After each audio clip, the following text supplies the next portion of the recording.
The famous old cockerel at White Hart Lane has seen it all. The clock outside what used to be the club offices has ticked away through some 25 years and more since Spurs went through the gates of European football, there to find so many nights filled with glory and excitement, 3 shimmering trophies and a host of marvellous memories. This is a record and celebration of those years, the years of Blanchflower and Mackay, Greaves, White and Bobby Smith, Chivers, Peters and Gilzine, and more recently Hoddle, Ardiles and an improbable young goalkeeping hero named Tony Parks. At the centre of it all, through these years, an architect of most of it, one man who's given 50 years of his footballing life to the club, Bill Nicholson. Well, going into Europe means so much to a club like ours. I think it's absolutely essential that we've got to be in Europe almost every year.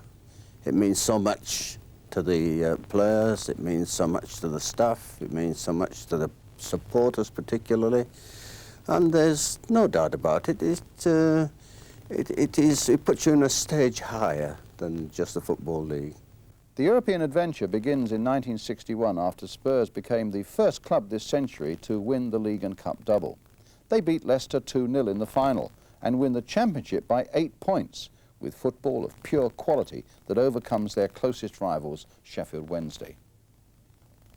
Into Europe, first stop the bleak coalfields of Poland to face their champions Górnik, a gift, this cart carved appropriately out of coal. It's about the only thing that comes Spurs' way on a night of near disaster. When we actually played the match, we wondered what had hit us because we were 4 goals down at half-time. We managed to get a couple of goals back. I think at half-time I was beginning to feel that all was lost. But certainly after the match, when we'd got our 2 goals back and when we knew we'd got to play them at home in the second leg, that we're still in with a chance here. The return leg at White Hart Lane goes down as one of the most memorable in all those 25 years. It's a night when Spurs fans become the famous Angels, seeking to balance the criticism for that alleged brutal play in the first leg. It's the night when the famous battle cry, "Glory, glory, hallelujah," is born. More than anything, though, it turns out to be an amazing night of Tottenham celebration. And 1-0!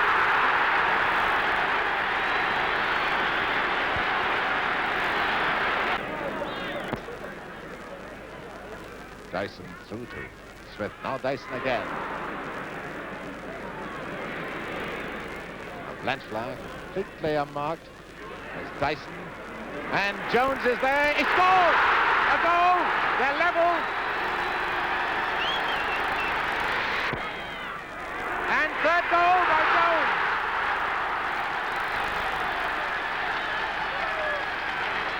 And so, 24 minutes long. Górnik not moving with anything like the speed they did last week. Now Lentner and Pohl. A great goal! A brilliant goal! Spurs 5-1 in the lead. And it's 6-1. Yes. Goal by Bobby Smith.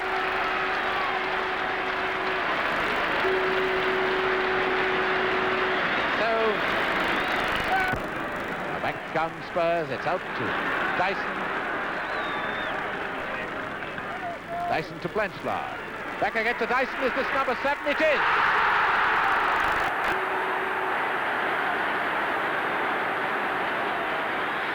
Is Jankowski moving in? What a chance for Pohl. And he's back to Blanchflower. Second sticking away. A great save by Costa from Chelsea. Guy, now a chance for White. He scored. 8 goals to 1. Spurs are in the lead.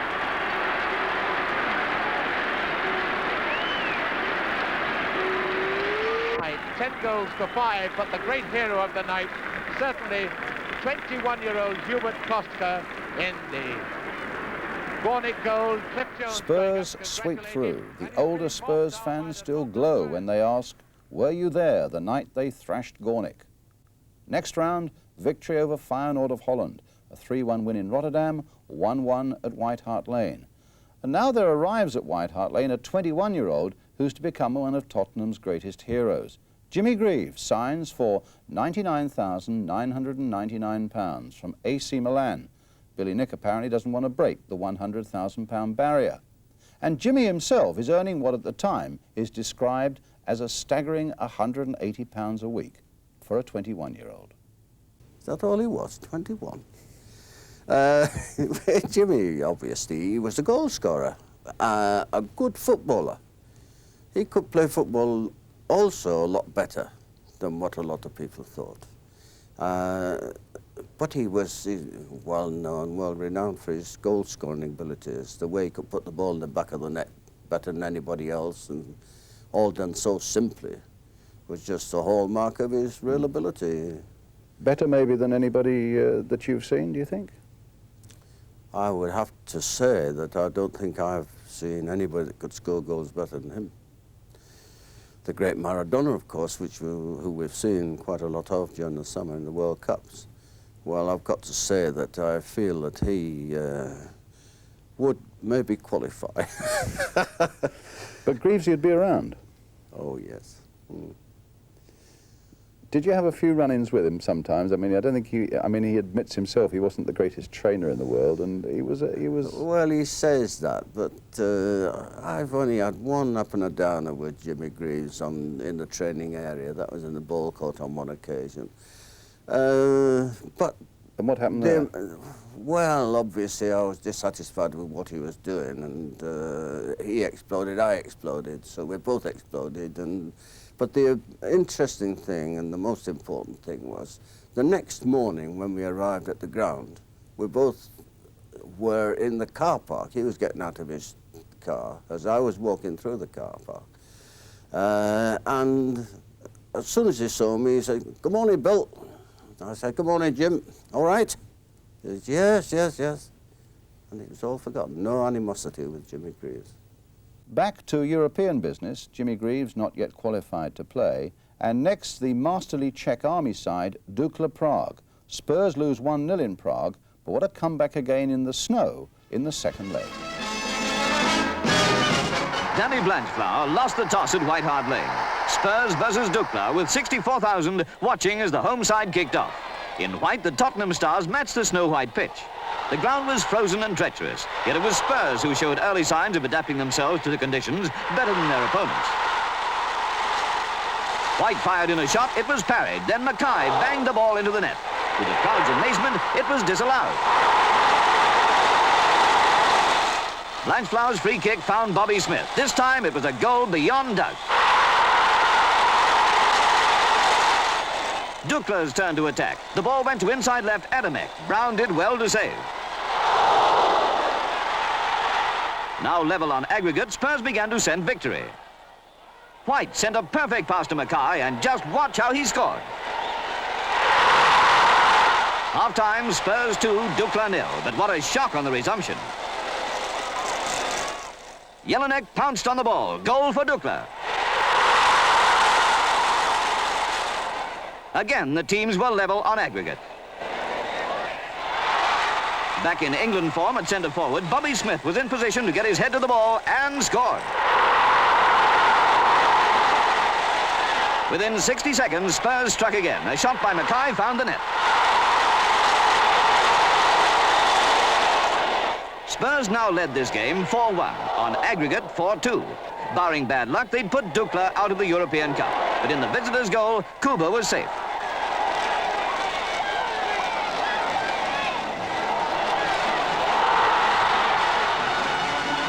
Spurs had one anxious moment, but Brown just managed to save. Congratulations to Spurs, through to the semi-final in the European Cup. Benfica in the semi-finals. Spurs play well but lose 3-1 in Lisbon. Another blistering night on offer in the second leg. At White Hart Lane, Benfica, holders of the European Cup. Jose Aguas out in the centre met the officials and Danny Blanchflower, who lost the toss. Could Spurs pull it off? That was the question 64,000 fans asked themselves as the white-shirted Tottenham heroes stormed the Portuguese goal area. Jimmy Greaves gave goalkeeper Pereira his first touch of the ball. Already 2 goals down in the semi-final first leg at Lisbon, Spurs need to win this match by a margin of 3 to be in the final. Anxious moment here, but Joao kicked clear. Narrow escape for Benfica, and play moved quickly to the other end. Great believers, this famous team, in a goal in the early minutes.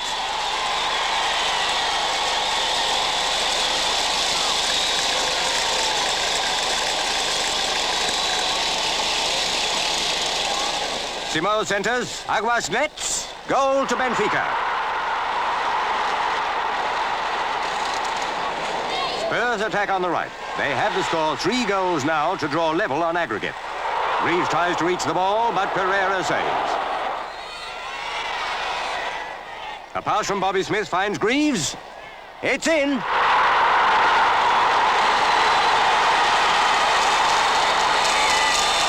What tragedy for Spurs. The goal disallowed, offside.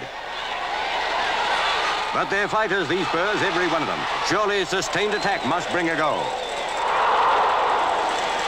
And after 23 minutes, reward comes. White gives a perfect pass to Smith. Goal!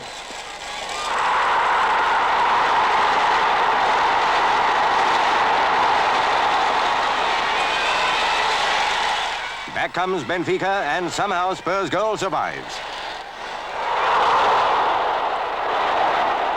At half-time, each side has scored 1 goal. Spurs now have only 45 minutes to draw level on aggregate. But they come out fighting, and this is their own ground with their own crowd. They're still full of hope. Troluna foul John White. A penalty. The kick's taken by Blanchflower. Goal!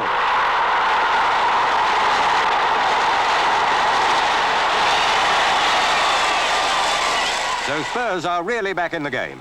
Another goal and they level.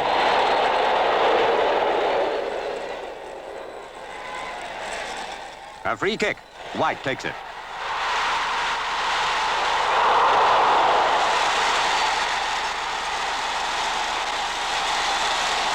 Now an escape for Spurs. Benfica have the ball in the net. This time it's their turn to have it disallowed.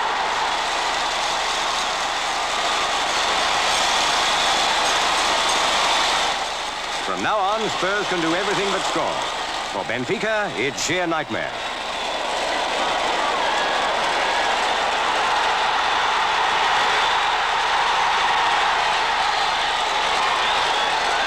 In the closing minutes, Henry puts the ball in the centre. Mackay heads. It hits the crossbar. The Spurs have lost. Benfica celebrate, and the Portuguese go on to win the European Cup. But Spurs win the FA Cup. They beat Burnley 3-1 in the 1962 final. What about a team picture here? Back row, left to right, Peter Baker, Big Morris Norman, Bill Brown, the goalkeeper, Billy Nicholson, Ron Henry, and Dave Mackay, and sitting from the left, Terry Medwin, John White, Danny Blanchflower, Bobby Smith, Jimmy Greaves, and Cliff Jones. And the first match is against Glasgow Rangers at White Hart Lane. 59,000 at White Hart Lane see Danny Blanchflower and the opposing captain at the toss-up. And it's Bob Shearer who wins. And what an atmosphere as Spurs kick off. It's the first leg of the Spurs-Rangers tie in the European Cup Winners' Cup. A vintage match if ever there was one. Spurs in all white. Jones tests Ritchie, and it's evident these pride of the South Tottenham men are all out for an early lead. Allen wins a corner. Greaves is taking it. John White's in the middle. Goal! Spurs are 1 up after only 4 minutes and producing top of the league form. But the great Rangers are top of their division and soon show they can attack too. Centre forward Miller's shot goes wide. Rangers are great on the wing. Cutting in, it's wee Willie Henderson who gets the equaliser.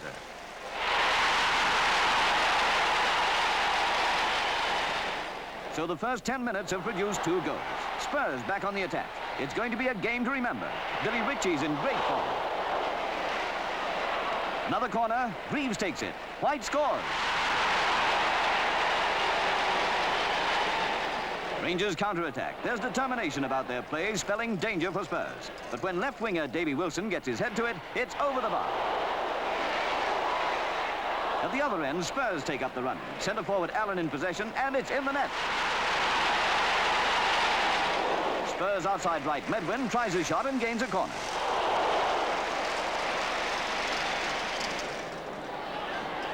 Again, Allen fires in a shot. Bobby Shearer puts it in his own goal. Rangers deserve better than to be 1-4 down, and back they come. And it's bad luck when a good move fails to earn a goal.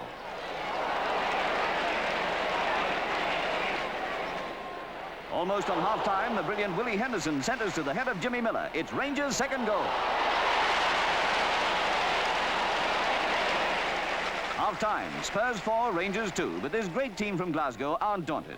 They've wiped out bigger deficits before and won the match, so Spurs know they can't relax with safety.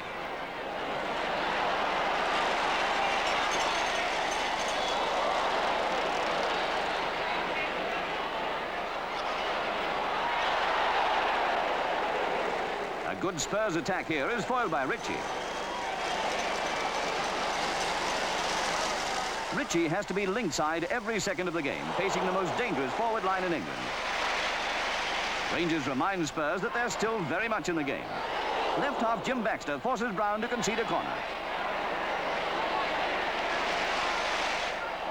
Spurs got away with that, so it's their turn to attack. And now centre forward Allen wins a corner. Greaves takes it perfectly. Centre half Norman scores.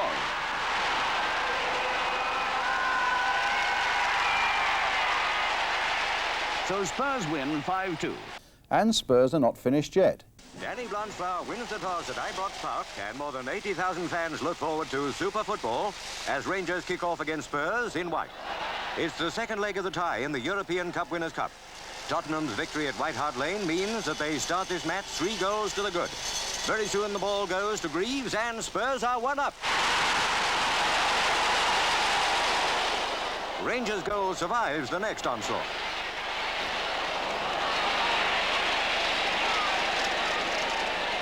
You'd think even Rangers would be daunted, but their attack's in gear now, and Wilson nearly scores. So it's Spurs 1, Rangers 0 at half-time. Spurs kick off on the resumption, but get an early shock. On the right, Willie Henderson's in possession. This great little outside right crosses perfectly. A header by Brand. Goal!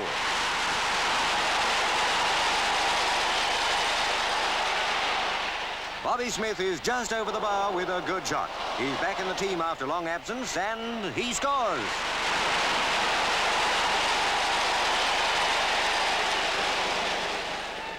Rangers try desperately to hit back. Surely the fans think they can't lose at Ibrox Park. Henderson takes the corner, but Brown keeps it out. Lucky for Spurs. Rangers sweep goalwards again. Miller passes to Davy Wilson. He scores, 2-all. Again, the gallant Scots give Spurs a fright. Brown saves Macmillan's shot. Now the genius of John White shows itself as the ball goes towards Bobby Smith. A header, and it's another for Spurs.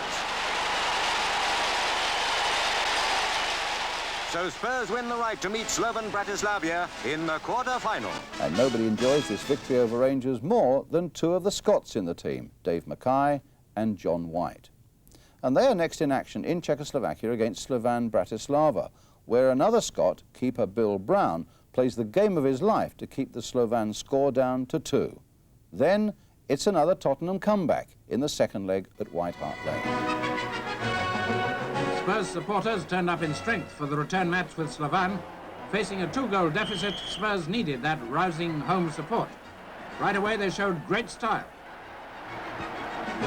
Certainly goalie Schroif saw plenty of action.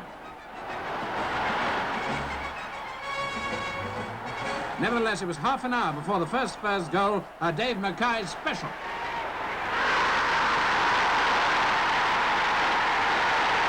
That was the beginning of the end. Spurs second, a gem from Jimmy Greaves.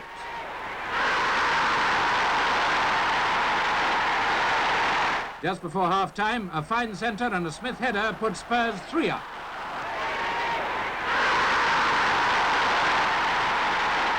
On aggregate in this European Cup Winners' Cup encounter, they were now ahead. Second half and Spurs flat out for a galaxy of goals, only Schroif kept them out. Not for long, though. Spurs fourth and Jimmy Greaves second.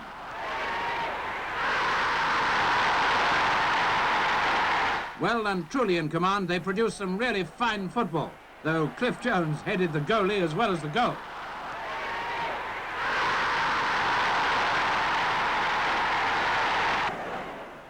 A few minutes later, White notched the sixth.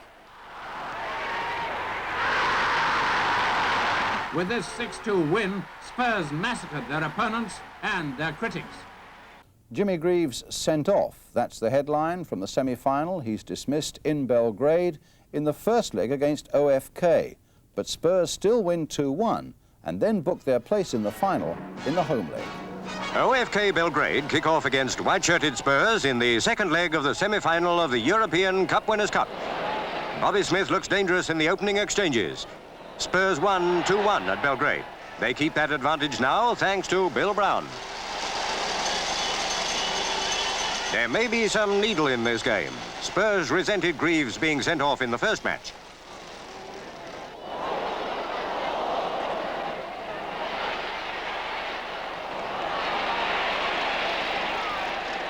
Now it's White's chance to menace the visitors, but the luck isn't with him. After 23 minutes, Dave Mackay scores for Spurs.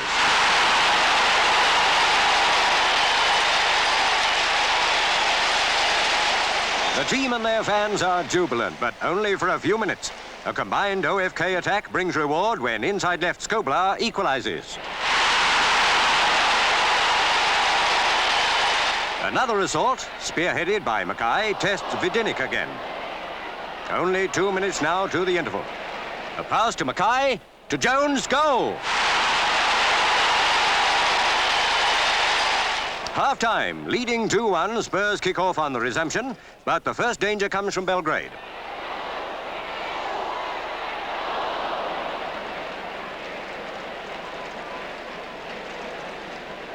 Within 2 minutes, the ball comes in from White. Bobby Smith dives to head it. What a goal!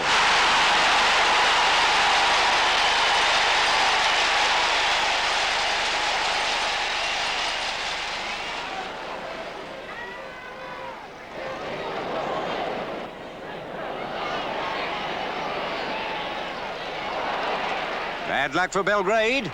Just over. Much as the 60,000 crowd would like more goals, Spurs don't seem able to oblige. Here's that needle we prophesied. Fortunately, it comes to nothing.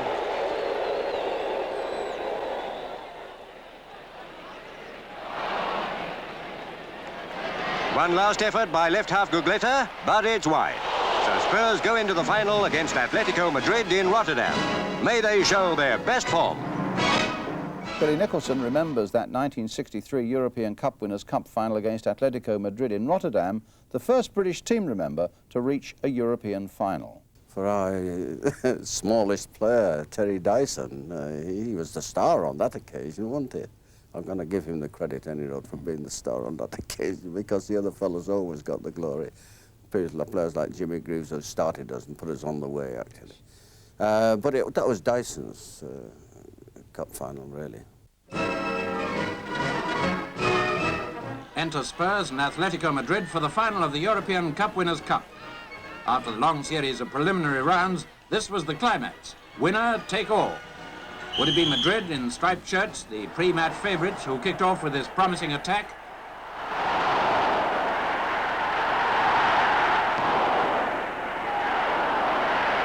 Or would it be Spurs who found themselves every man Jack, or should I say Jim, in fabulous form?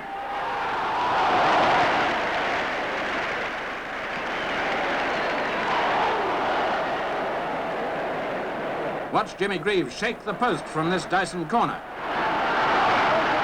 A minute later and it's Greaves again to give Spurs that all-important lead. That was the goal, that was. It certainly inspired the Spurs to even greater efforts. White notches goal number 2. Madrid's half-time pep talk brought an early reward. Fullback Henry punches out a certain winner, but Collar scored from the resulting penalty.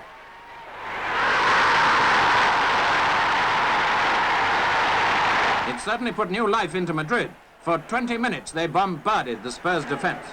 But Spurs held out, and in the 67th minute, Dyson put them further ahead.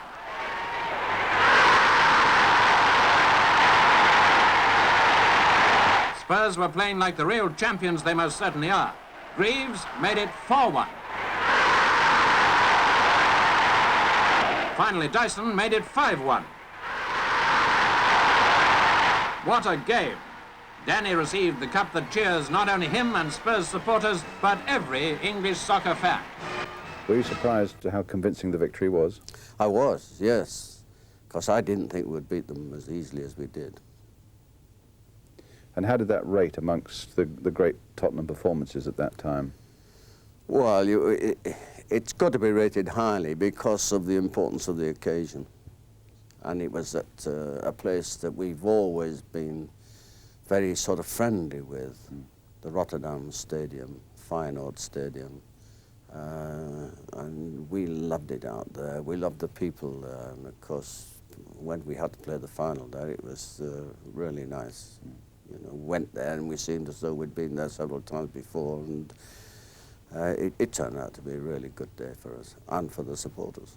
In the 1963-64 Cup Winners' Cup, Spurs are drawn against Matt Busby's Manchester United. The first leg is at White Hart Lane. Tony Markey on the right spins the coin for Noel Cantwell to call and lose the toss for Manchester United. Spurs gladiators on view as usual, and the crowd of nearly 60,000 see United kick off.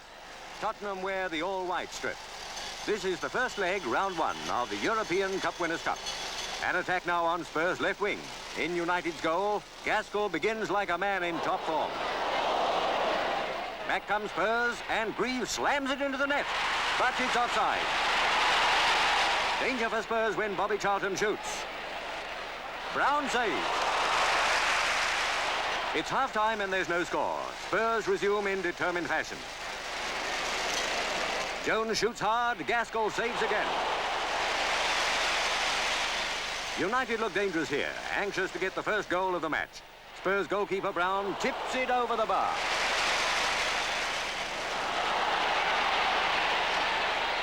Fortunately for Manchester United, Gaskell plays like an England goalkeeper. Still no goals after 67 minutes, and then Mackay scores with a blockbuster. Danger man for United is Dennis Law. They force a corner. United aren't daunted by Spurs' one-goal lead. Law tries with a great shot. Brown does very well to save. A pass by Dunn is seized on by Dyson. It's a goal for Spurs. Victory in the first leg, 2-0. The second leg is at Old Trafford. A bitter blow for Dave Mackay. His left leg is fractured, but Spurs' 10 men battle magnificently, but in vain. Bobby Charlton sees to that. Teenager Sadler kicks off for Manchester United against Spurs at Old Trafford, and very soon Hurd brings Brown into action in Spurs' goal. It's the second leg of the tie in the European Cup Winners' Cup. United are intent on wiping out their 2-goal deficit. Sadler's pass finds Hurd. He dives to net a beautiful goal. For Spurs, Greaves shoots. Just over. Now tragedy for Spurs. In collision with Cantwell, Mackay breaks his leg. In this game, the crowd will see no more of the Iron Man. Jimmy Greaves shows the spirit of the Tottenham side. Though reduced to 10 men, they still attack all the time they can. Centre-forward Smith really tests Gaskell. Back come United. David Hurt shoots again. Spurs kick off in the second half, of course with only 10 men. And they're still attacking. United only lead 1-0, so there's still hope for the Londoners.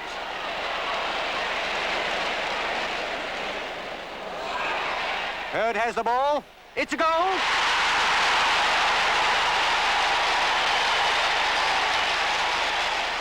Spurs are 2 down at this stage, but they're still in the game. Even their defence turns to attack. Right full-back Peter Baker is up there to show what he can do. The ball goes to Jimmy Greaves, and it's one for Spurs.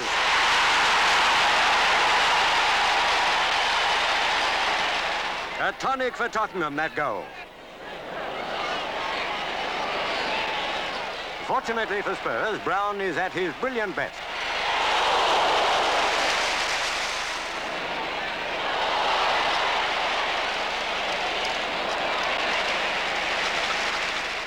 Spurs left-back Ron Henry tries the shot.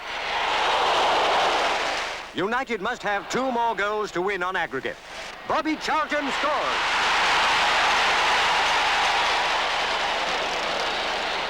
A shot by Hurd gives no difficulty to the Brown.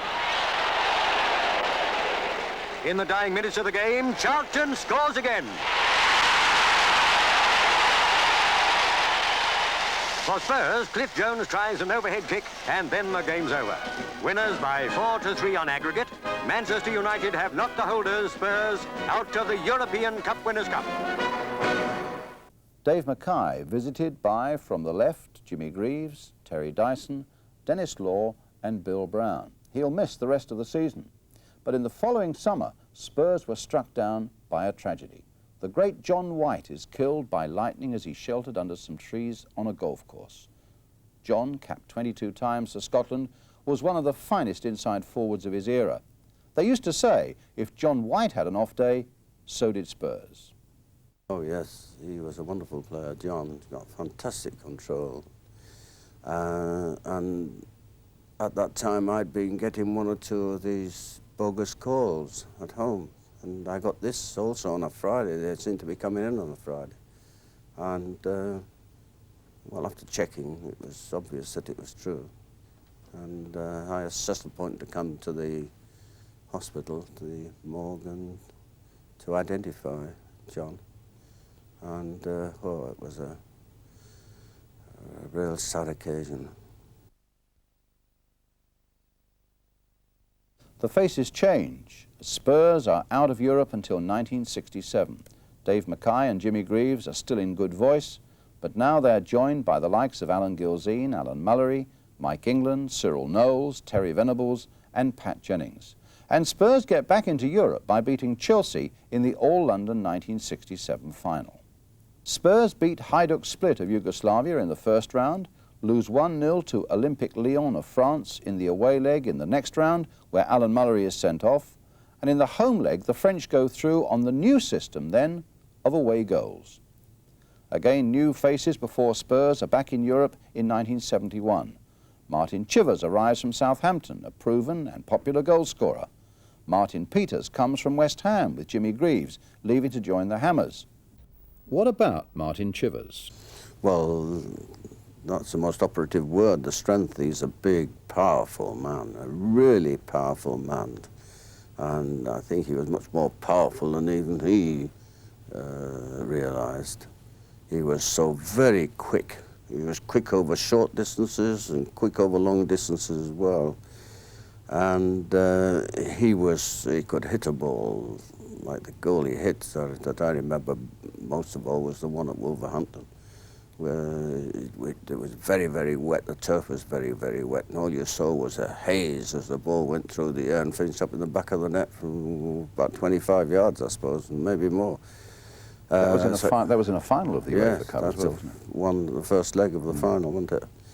And he was a very powerful man with good control and could play the centre-forward position as it should be played. Chivers makes sure of putting Spurs back into Europe after a gap of 4 years with his performance against Aston Villa, then in the 3rd Division, in the League Cup final at Wembley. It was beginning to look as though extra time would be needed when the game suddenly livened up. Villa goalie Dunn could only get one hand to a shot from neighbour, and it was easy for Martin Chivers to slam the ball home.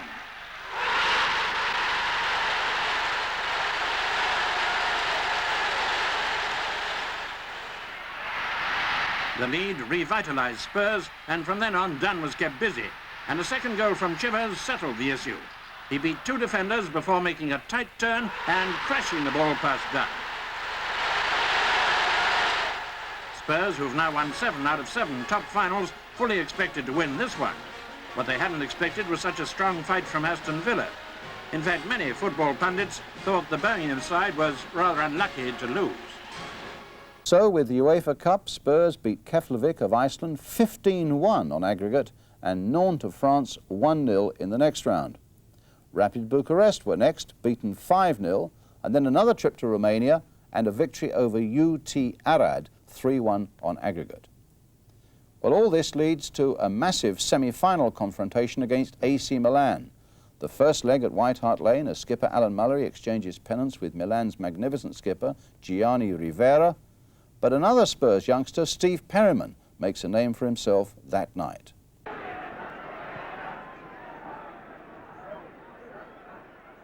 Kinnear winning out. And for the second time, Kinnear. Sabadini, Rivera, and Coletti square.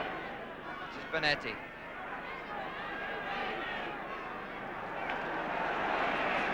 Four up for the Italians on the edge of the box. Good header by Naylor. Benetti! Magnificent goal!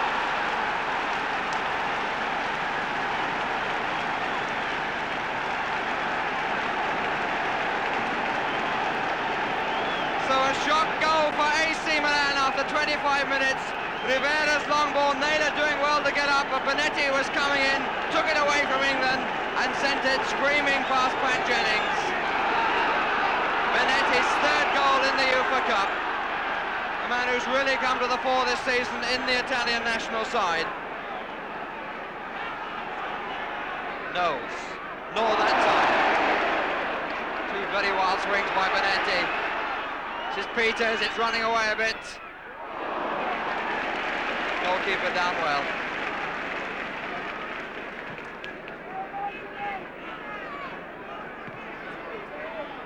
Goalkeeper's ball.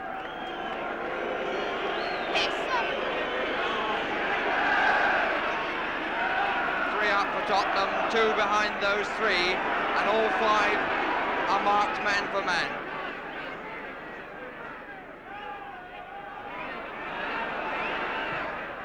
Knowles, it's cross. Gilzean's header. Perryman.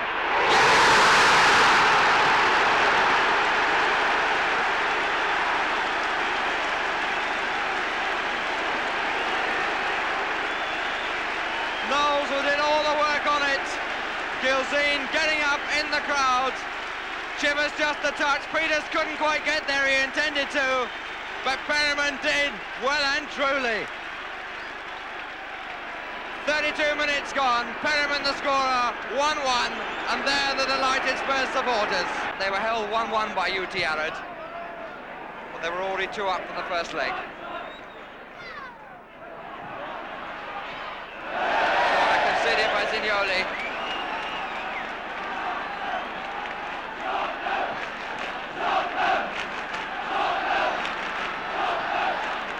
Kinnear just outside the box. Tottenham's 9th corner. Perryman shot! He's done it again!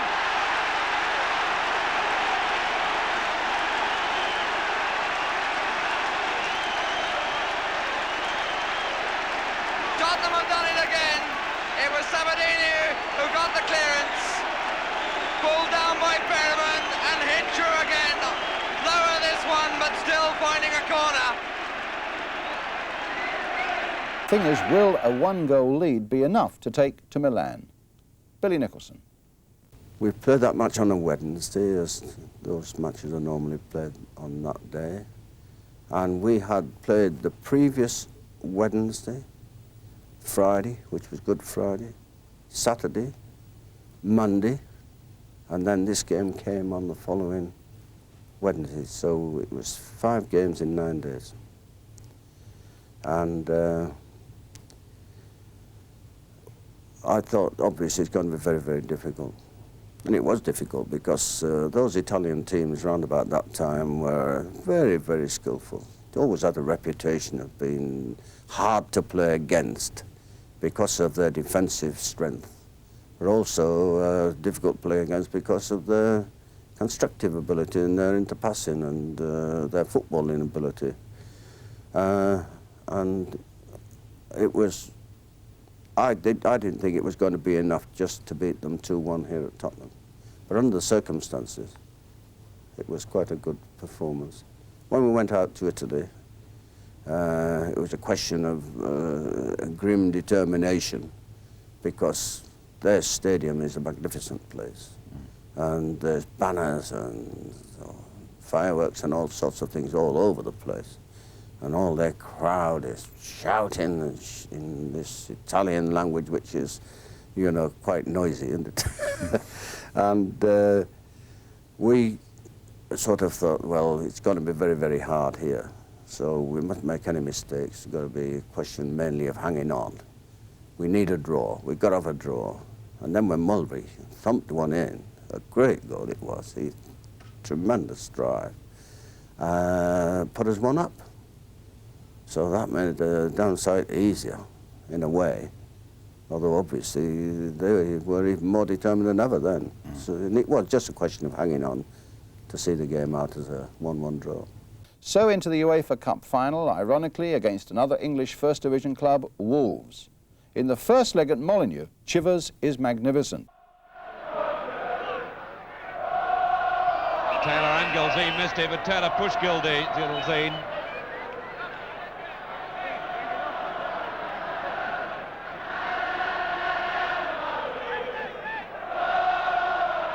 Mullery wants England to bring it forward to where it really happened, wants every yard to count, and the referee says that England was right in the first place.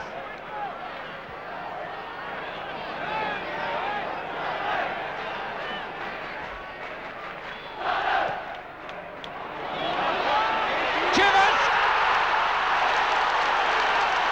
Superbly taken.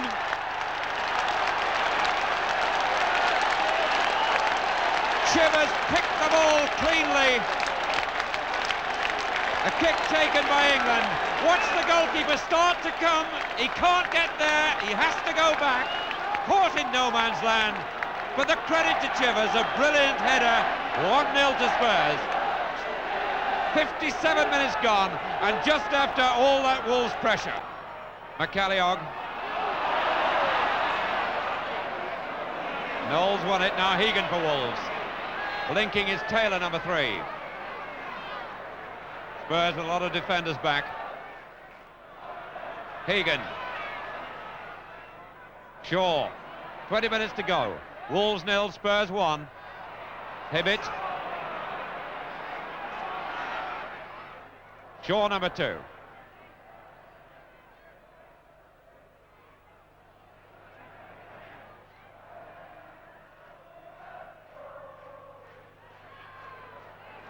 Shaw really sticking at it. Hibbett. Hegan. McCalliog. Richards. Mullery hooked it away. Hibbett in the way, Mullery. And Mullery penalised. He didn't like it. It struck him rather than deliberate handling. So a free kick to Wolves just outside the box. Quickly taken. Hegan. McCalliog. It's 1 each.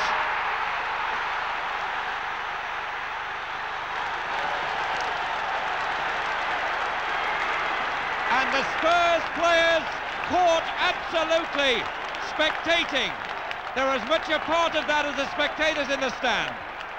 Hegan's quick thinking laid it wide to McCalliog. The defenders hadn't covered. The shot too powerful for Jennings, and Spurs played totally then for standing still and not taking up defensive positions. 1 each. Gilzine to Peters. Spun well. Richards. Beale tackling back, and Knowles covering him.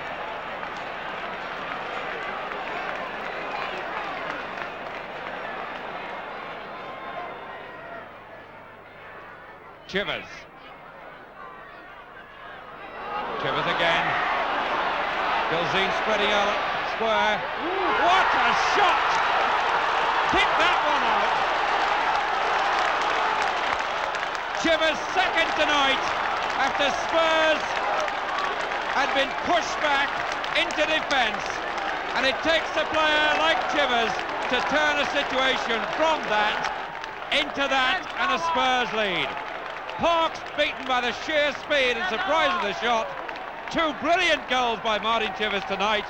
bringing his total in the competition to 8, and Spurs to a 2-1 lead with just over 2 minutes left.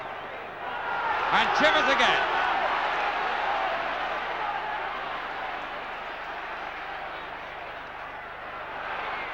He's won the throw.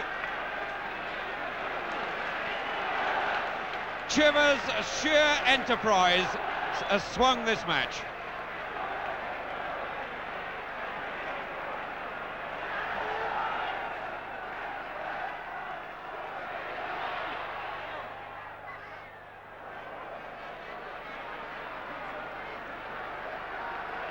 Big throw by Parks, now Dugan.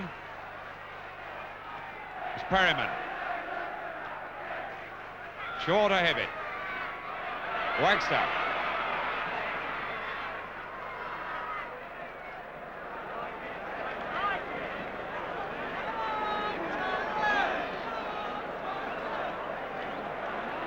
Pratt for Spurs. 30 seconds left. Just a little bit of injury time, and Richards for Wolves. Hibbett. Egan square. Taylor. Dugan. And Jennings, his whole body screening it.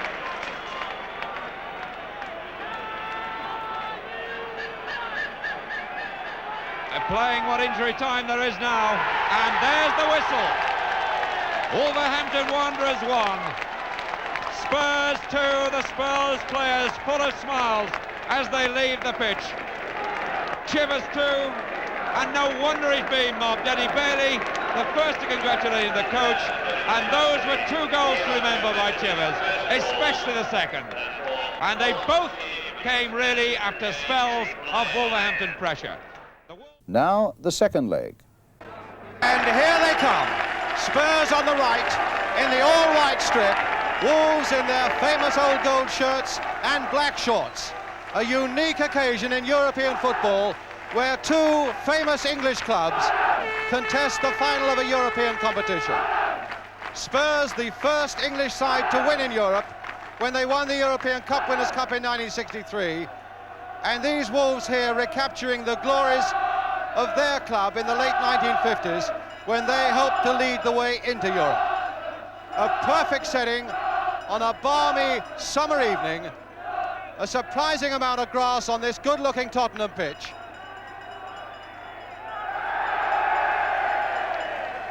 And away from the players to the capacity all-ticket crowd with receipts of £45,000, a record for Tottenham. Coates and Taylor under this one. Taylor giving Coates a nudge in the back, and so it's a free kick to Tottenham.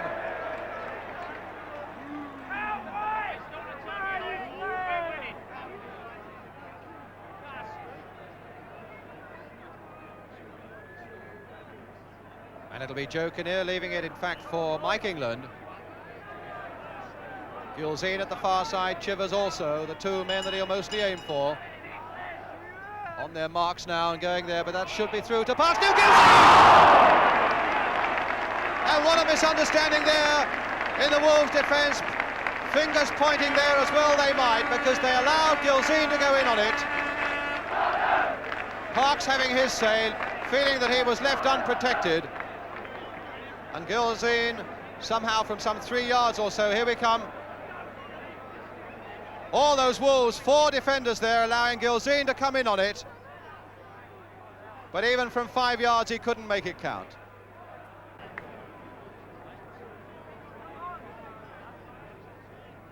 Monroe, a long ball forward.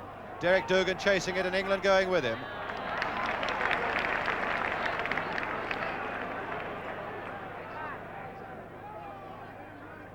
Gilzean, what a lovely touch off there for Peterson. He couldn't quite capitalise on it. Mullery now to bring it up again for Tottenham. Chivers over on the left. And Shaw turning it back to Parks. Both sides just a little edgy still, and no flowing football as yet.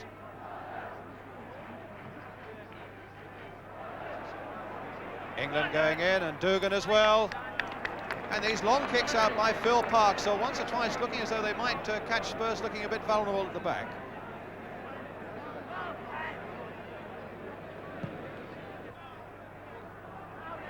Gilzine and Chivers both going for it, neither getting it. And now Perryman finding Martin Peters. Oh, taken down badly from the back by McCalliog.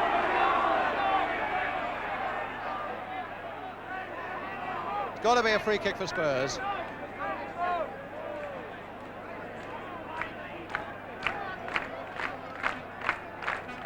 And a rather cheeky one there by Knowles, which is not being allowed in any case because it wasn't from the proper spot.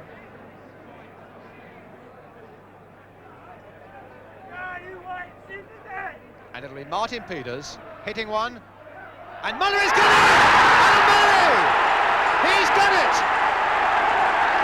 They watch for Chivers and they watch for England. And it's Mullery who's gone in to get a vital goal for Spurs.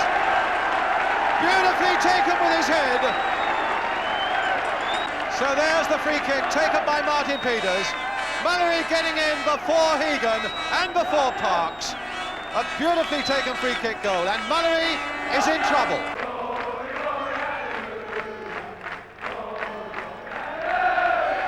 Coates trying to force Shaw into an error, and Coates doing mightily well, but Taylor there for Wolves. Monroe. Richards, a little layoff there for McCalliog, back again for Richards. And an obstruction that time by Beale on Richards.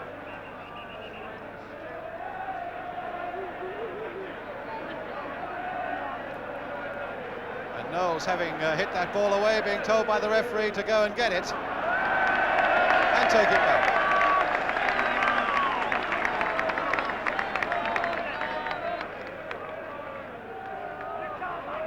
Well, I think that Cyril Knowles has done enough, but now the referee wants him to go back there again. No, he doesn't, he's changed his mind. Shaw then with the kick. Dugan's header. And Hegan hitting one, and just as well for Spurs that hit Mullery. Taylor whacking it back in there again, and finally it was Beale who got it away. Oh, and a great goal! A great goal there! So Wagstaff is the man who scores it. Tremendous left foot drive against the post to make it 1-1. So it's celebration time. Spurs, the first British side to win 2 European trophies. From the left, Joe Kinnear, Cyril Knowles, Ralph Coates, Martin Peters, Phil Beale, and about to pour the champagne, Martin Chivers. So Spurs have now won the Cup Winners' Cup and the UEFA Cup. So in 1972-73, it's the UEFA Cup again. Lynn of Oslo provide a splendid present, but poor opposition. They lose 12-3 on aggregate. Olympiakos of Greece were beaten, and so are Red Star of Belgrade. And Knowles now for Spurs. Gilzine. Chivers. Peters. To Chivers, good ball. 1-0.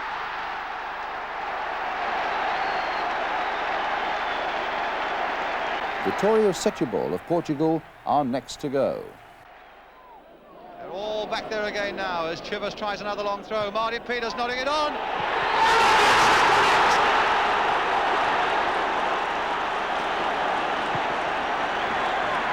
Ray Evans has scored for Spurs. The substitute who won the cup was Coates on Saturday. The substitute, Evans, has put him ahead this time. A nice header there by Peters.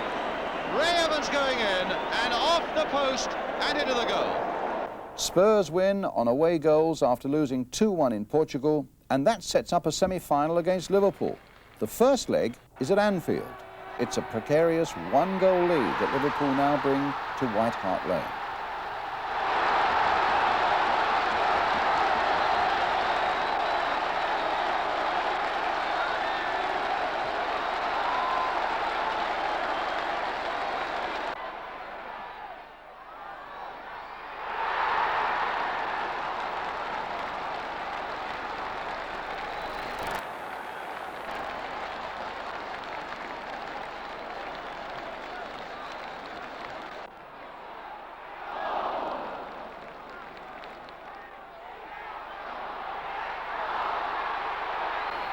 So Spurs are out, Liverpool go through, and Liverpool go on to beat Borussia Mönchengladbach in the final, while Spurs are back at Wembley again in the League Cup final against Norwich.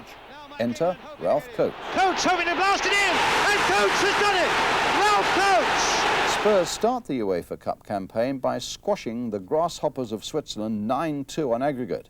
Then a penalty near the end at Aberdeen in the first leg of the second round leaves it at 1-1 as the teams return to White Hart Lane. And Spurs find a new super sub.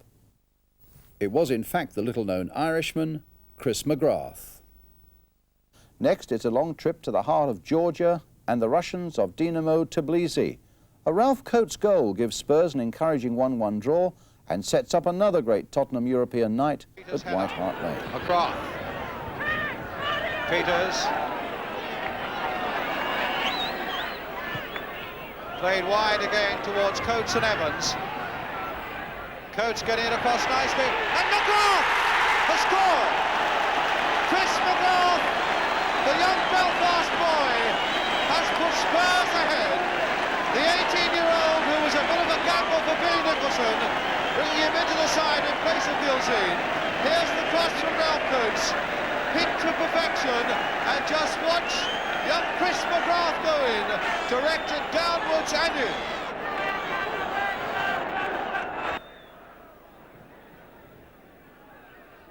Nodia, haven't seen very much of him. He won't be very much there. He's given it to Ralph Coates.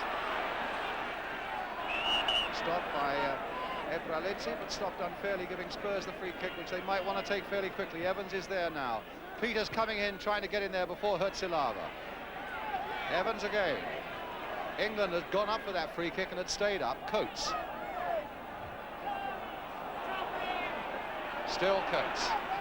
Good play there by Ralph Coates. Oh, and a great header there by Mike England. And that puts Spurs 2-0 ahead. It was Chivers, in fact, who got the header in.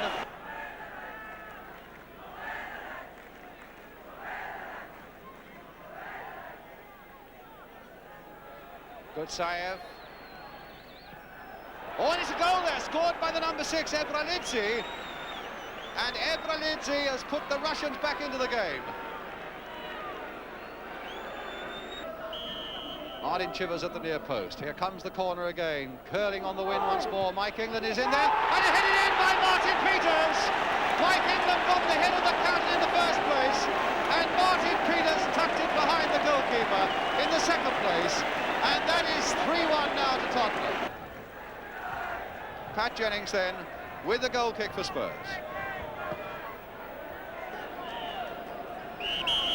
Peters pushed in the back there by number 3, Chilidze.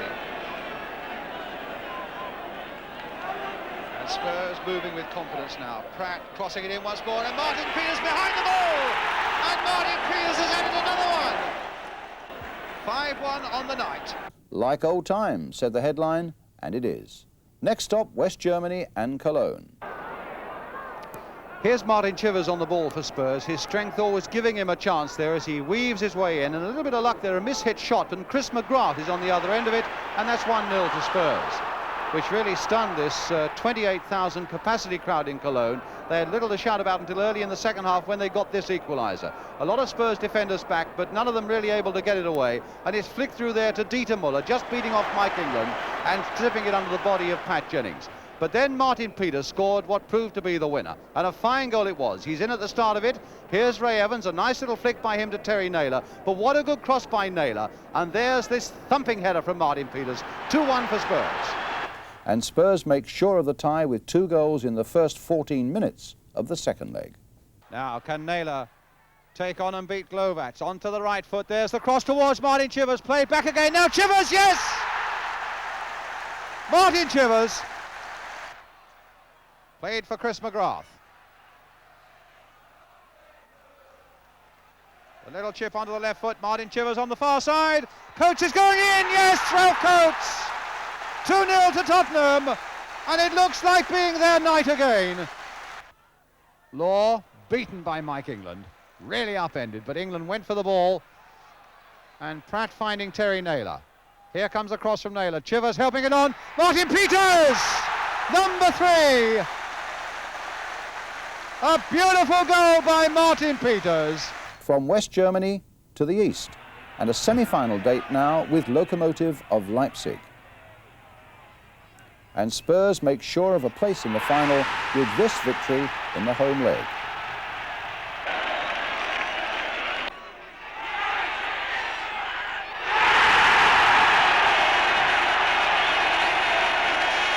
So the first leg is at White Hart Lane against Feyenoord of Rotterdam in the final of the UEFA Cup. England!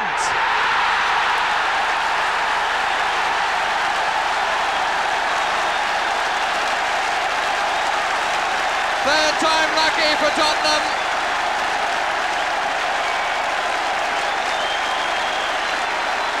Evans with the free kick. England that time came far wider to the left, got up well, headed down, and the goalkeeper beaten by the face. In fact, he wants them back 10 yards. Van Hanegem can bend, and did!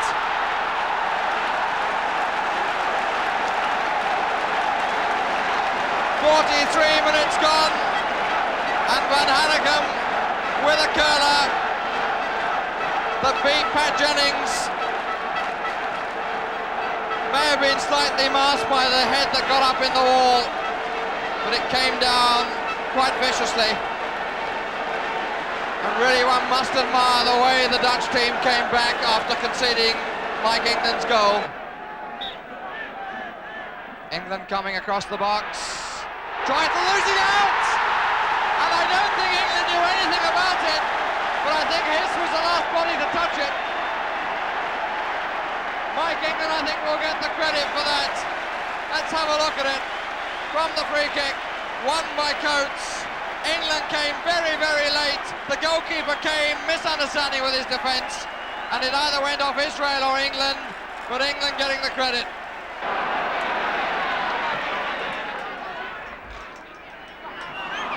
Christensen. De Jong, Christensen, wrestle to his right. That's a great ball to De Jong. What a superbly made goal. De Jong the scorer, and a superb through ball from Christensen. Inch perfect. De Jong running through the defence. Jennings out to meet him, and beaten as he dived the wrong way. Two apiece. Spurs on the brink indeed.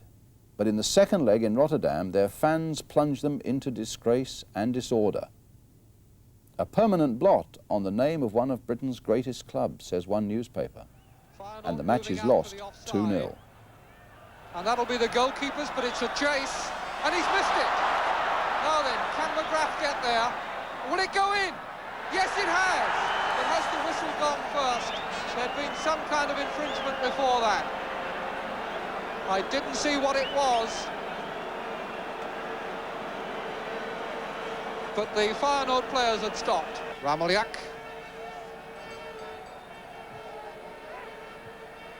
Coates finding Perryman. McGrath. Peters. Crowd thought that was a dive. Mr. Labello thought it was a foul, and Spurs have a free kick in a very interesting position. 3 men in the wall.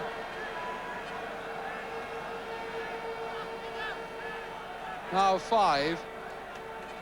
Tritel in the middle of his goal. It's not really clear whether they're covering one upright or not, but just chipped over for Perryman.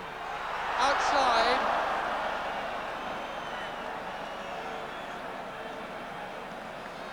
And I didn't see a flag go up. I think that that would have been a goal if Perryman could have turned it in. But as you see, just pushed it outside. Wrestle. Janssen to help him. And Rameljak. Wrestle. Down he goes. The linesman has flagged, I think, for a free kick.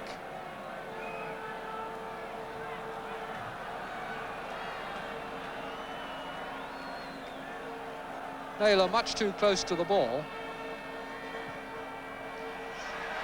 Just by his fingertips, and it's in. scored by Ricebergen.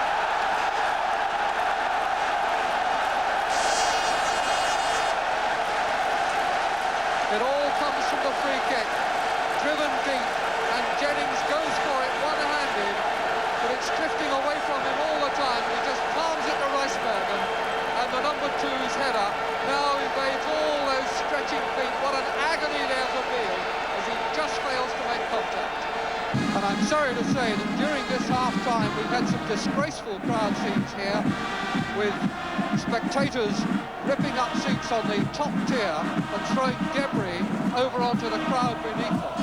The Tottenham chairman, who had appealed before the game over the public address system for good behaviour, came onto the loudspeakers again and addressed the Tottenham fans and said, "You are disgracing yourselves as Tottenham supporters, you are disgracing the British people," and he went on to add that the Tottenham club would undoubtedly face the possibility of a heavy fine.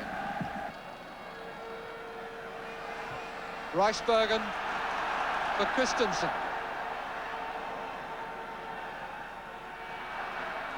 Christensen going on, now Schoonmaker, and it's against the post and outside. Good set-up here by Christensen, the Danish international, just on the edge of the picture, waiting all the time is Schoonmaker. One stride, and that right foot shot goes away and beats Jennings, but Cannon's outside from the post. That's De Jong, and Schoonmaker in the middle, and wrestle deep.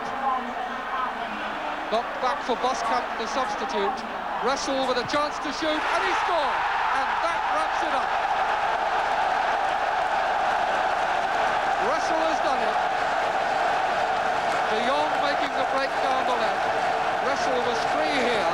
This time he heads it back. And when he gets the return pass from Boskamp, the substitute, he's completely free. And although Jennings has narrowed the angle, Boskamp found the inside of the far net. 2-0, and it's all over now. Yes, it was very, very bad to think that Tottenham Hotspur couldn't control their supporters. Mind you, I fail to see how any club can control supporters who want to act in the way that they acted. There's so many reasons for it. A lot of our people felt that they weren't completely and entirely to blame. A lot of people thought the police out there were to blame. The poor old police always catch it, don't they? But it was a saddening thing, and particularly when we lost the match as well. Now a gap of 7 years before Spurs reappear in Europe. And now there are changes. Billy Nicholson is soon to leave the management chair to Terry Neal. Then Keith Birkinshaw takes over in 1976. And soon he makes a bold and breathtaking stroke when in July 1978, within days of Argentina winning the World Cup, he swoops for Ossie Ardiles and Ricky Villa. The old West Stand is pulled down. No longer will Tottenham teams like this one leave that dressing room, file along the panelled corridor and down those steps through the darkness to the pitch, as so many Tottenham heroes have done before, to be greeted by their fans.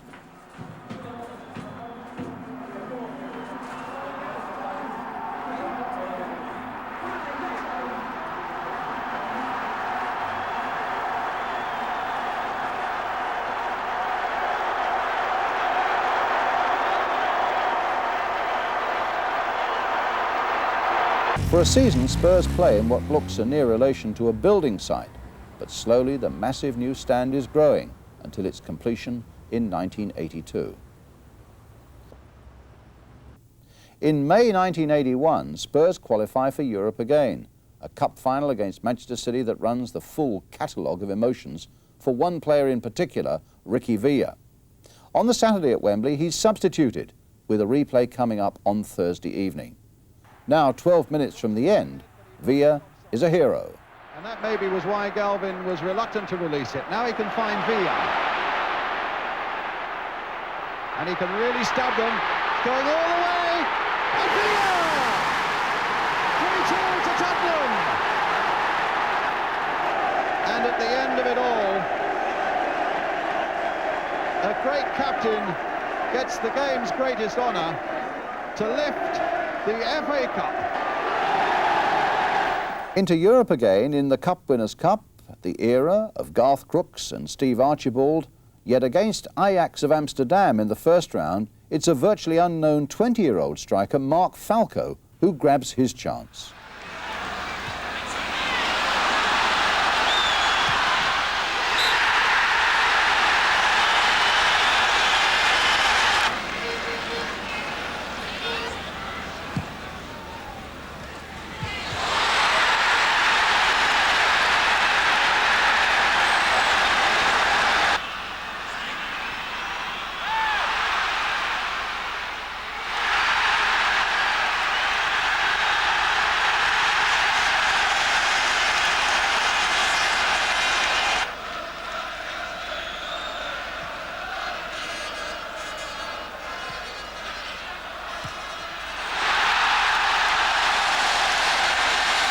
And the story is completed in the second leg at White Hart Lane.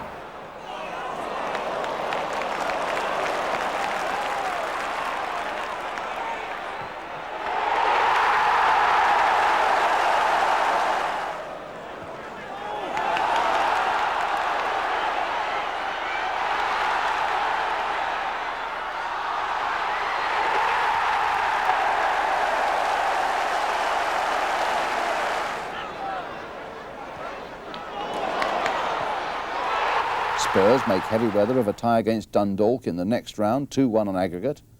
And it was a laboured performance against Eintracht Frankfurt of West Germany in the next round for almost an hour. In the second leg in Frankfurt, Glenn Hoddle is the hero. Spurs went behind after only 3 minutes. A neat 1-2 between Nachtwey and Borcher, Clemens completely exposed, and it's Borcher who finishes well. But worse was to follow, just 15 minutes gone and Tottenham looked on the way out. Eintracht attacking on the left, the ball takes a lucky deflection, but Bum Kun Cha is completely unmarked and the South Korean takes full advantage. After that, Ray Clemens kept his side in the game with several brilliant saves, and then with extra time looming, Glenn Hoddle got the crucial goal. Good work on the left by Chris Hughton and Ricky Villa, and Hoddle's finishing was to be perfect. So Spurs through to the semi-finals, and great relief for manager Keith Birkinshaw. Now it's Barcelona, the match they were to call a bloodbath. The night when one reporter will say the crowd saw no football match, it was a kicking contest. And for poor Ray Clemens, so long a model of consistency and an inspiration, it's a nightmare. It was his first mistake in months, says manager Birkinshaw. Alessanco with the kick for Barcelona. Straight to Hoddle. Carrasco.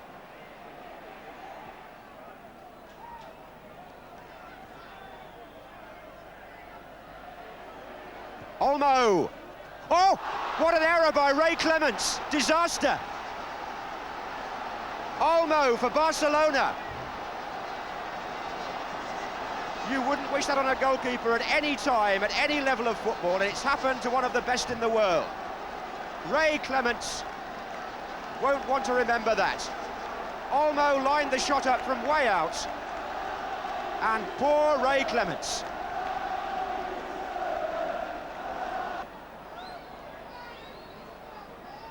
Hazard and Simonsen.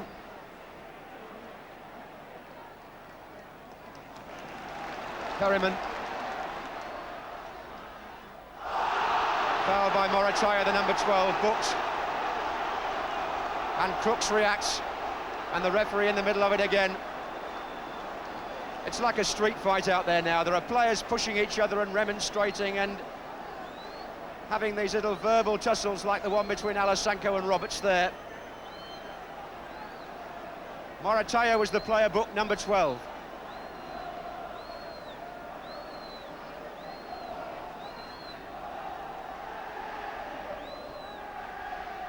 In again by Hoddle, and Jones arriving, and that's a goal.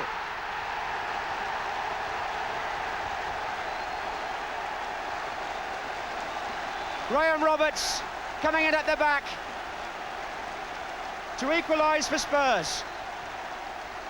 Roberts the scorer. Hoddle chipping it in. Jones arrived first and Roberts came in behind him. Spurs have equalised with 5 minutes to go.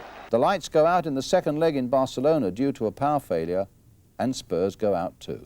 Now Spurs are in Europe again in 82-83. A Glenn Hoddle penalty beats Queen's Park Rangers in the FA Cup final at Wembley.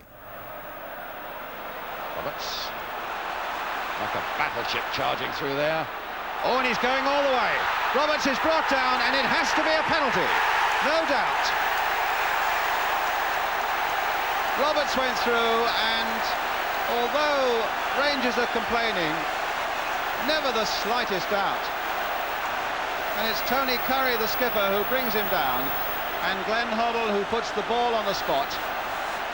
Well, Hoddle has scored 14 times this season, 5 of them from the penalty spot, and he's put Spurs into the lead. 6 minutes gone, Hoddle the penalty, Spurs 1-0.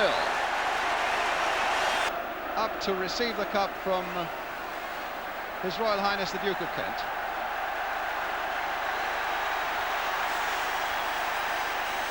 And so Spurs have done it again.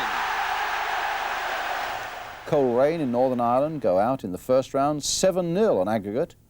Now it's a mighty clash with Bayern Munich, with Perryman, Hoddle, Roberts, Houghton and Galvin all missing from this first leg at White Hart Lane. Promising start by Tottenham, which has kept the crowd at the buzz right from the start.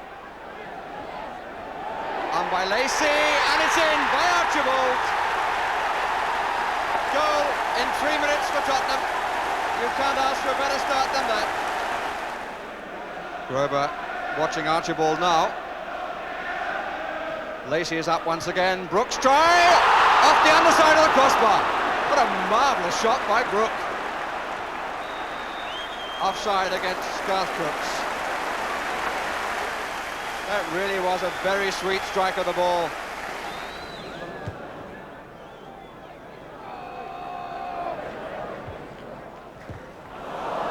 Skew by O'Reilly, Rummenigge underneath it. So it's Hennis, missed his kick, Breitner did not. And Bayern capitalise on the error. Few arguments between young O'Reilly and one or two of the other defenders, notably Ray Clements, it would seem. Martin. Beautifully played by Dremler. Hennis on the far post. Oh, I say. And the Rummenigge only a ball's width away.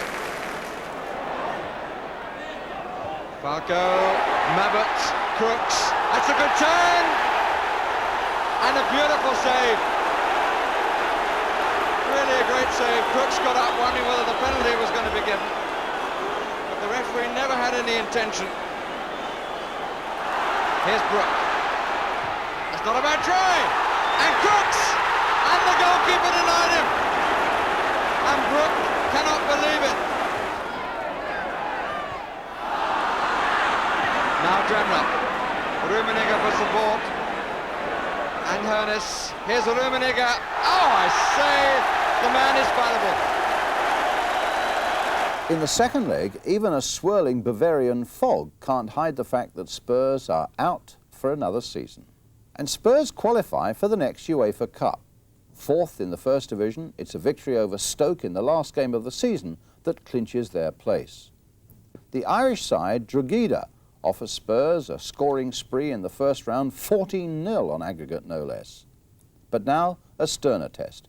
Feyenoord with Johan Cruyff in the last days of a distinguished career, a game of goals and thrills at White Hart Lane.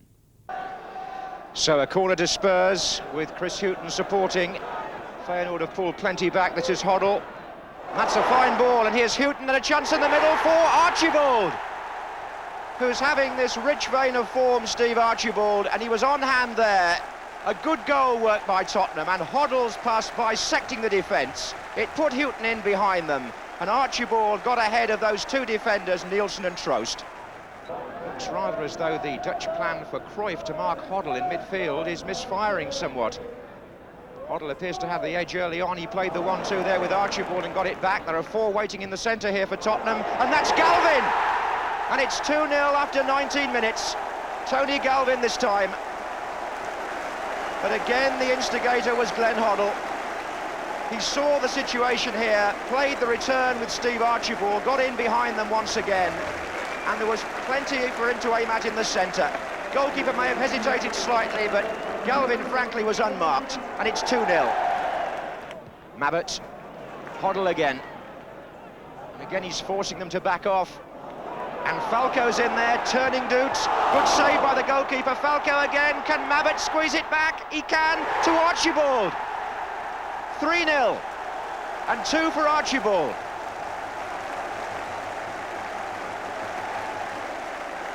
And Feyenoord pulled apart once again.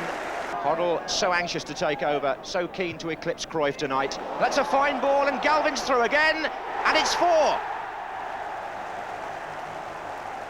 After 41 minutes, the Spurs fans see Hoddle lay on another goal. He's had a hand in all 4, and that was a perfect through pass.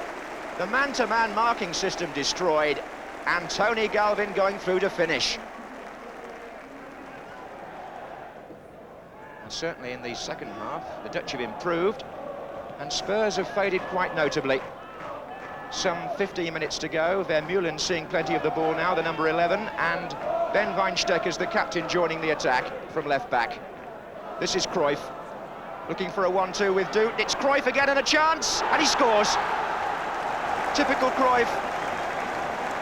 Just when you think he's out of the match, he's still got something to offer at the age of 36, and this was the best move that Feyenoord have put together. Wijnstekers coming forward. Cruyff was in the inside left position, and memories here of his great days. Quick pass and return, and as he goes across Gary Stevens, the shot beats Clements. 4-1.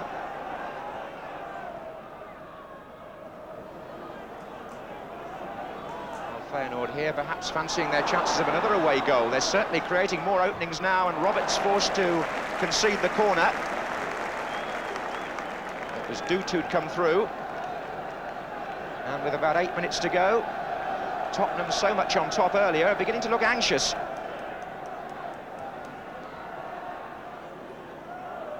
Vermeulen with the corner with his left foot. And Mabbutt shoved a bit perhaps. That's Nielsen, and it's in! 4-2 now. Splendid example with that picture of Spurs' new master, Glenn Hoddle, against Europe's old master, Johan Cruyff. And then off to Rotterdam. Van Til, Tottenham with almost everybody back. Chance for a shot from Van Til. Brilliant save by Clements. Well, he may be in pain, but my word, he did well there to push that shot from Van Til just round the post. It's a brilliant shot, and what a save. And off goes Glenn Hoddle. And he'll be hoping to do something about increasing it. Lovely pass, superbly weighted. And he's found Archibald.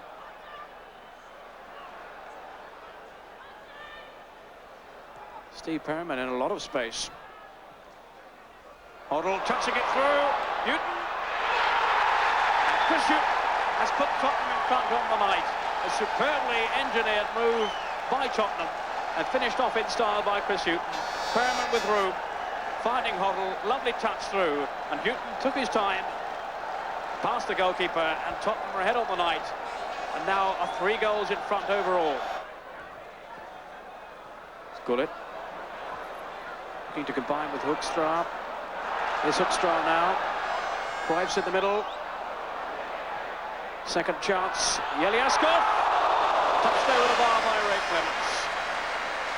Yeliaskov so close then to an equaliser. It's Hoekstra's cross in. Good combination. Yeliaskov and then Clements over the bar. Cut out by a combination of Cruyff and Gullit. There goes Cruyff. Nielsen Rob, Mabbutt now sending Falco away. Archibald calling for it in the middle. Don't think it quite got a touch. And Archibald might feel perhaps that he should have pulled that one back.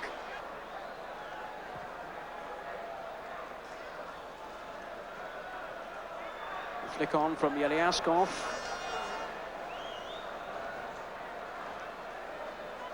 Certainly hundreds of supporters streaming out of the ground now, the Feyenoord supporters. Rather dismayed at their team's performance. It's Mabbutt with a good ball finding Galvin. Could this be number 2? It is. What a marvellous piece of finishing by Tony Galvin. As the Feyenoord fans stream out of the ground, many of them will have missed that superb ball played through them by Mabbutt, splitting the defence wide open. Off goes Galvin, who got 2 goals in the first leg, and he's got another one tonight. As the headline says, Spurs showed real class. And now a chance to avenge that defeat of last season against Bayern Munich. 1-0 to Bayern, Spurs down but not out. And Keith Birkinshaw believes Spurs can do the job at White Hart Lane. The Germans, though, seem convinced that 1 goal will be enough. What a night in prospect. The foul then on Cook.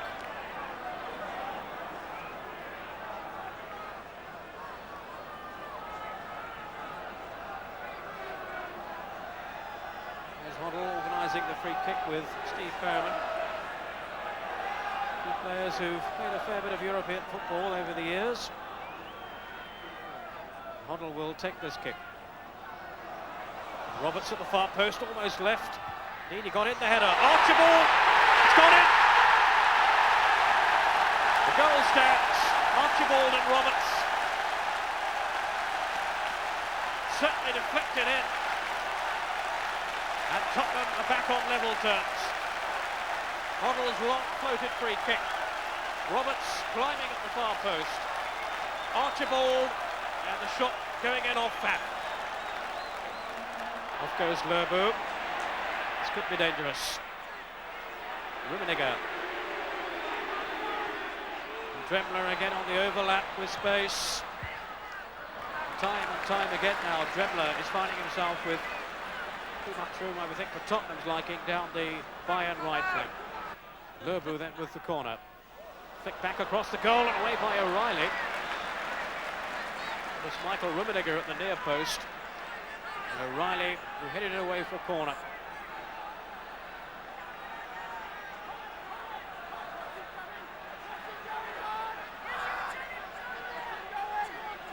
Dernberger with the kick.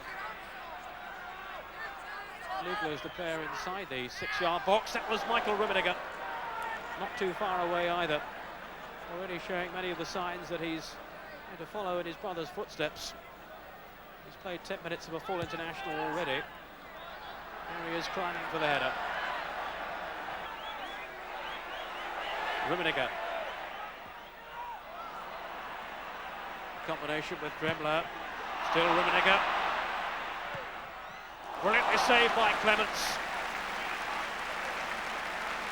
Rummenigge really let fly with that one. That right foot of his is so lethal. Clements did well to get behind him.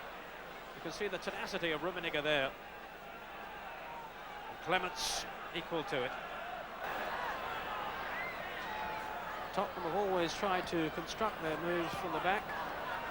Not too often tonight as Ray Clements punted the ball hopefully upfield. Roberts almost giving it to Kraus. Hoddles, chip through, Falco! And it's got in off the post! Mark Falco has done it. 4 minutes to go, and Mark Falco has given Tottenham the lead overall. 2-0 on the night, 2-1 on aggregate.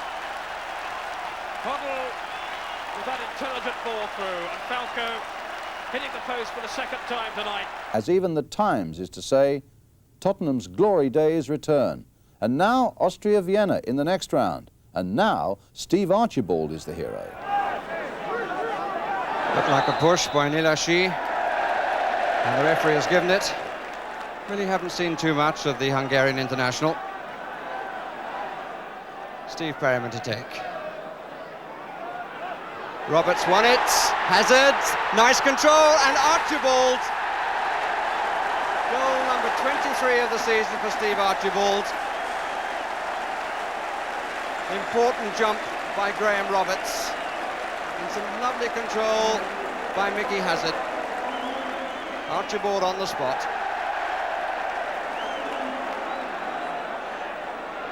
Stevens. Well, that's neatly done. Not a bad try.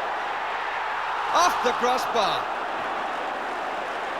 Consilia seemed to see the first shot late, and the opportunity was there for Archibald to get a second, and he knows it better than anybody else. It's a good run by Stevens, right inside Magyar. The goalkeeper had his weight on the wrong foot.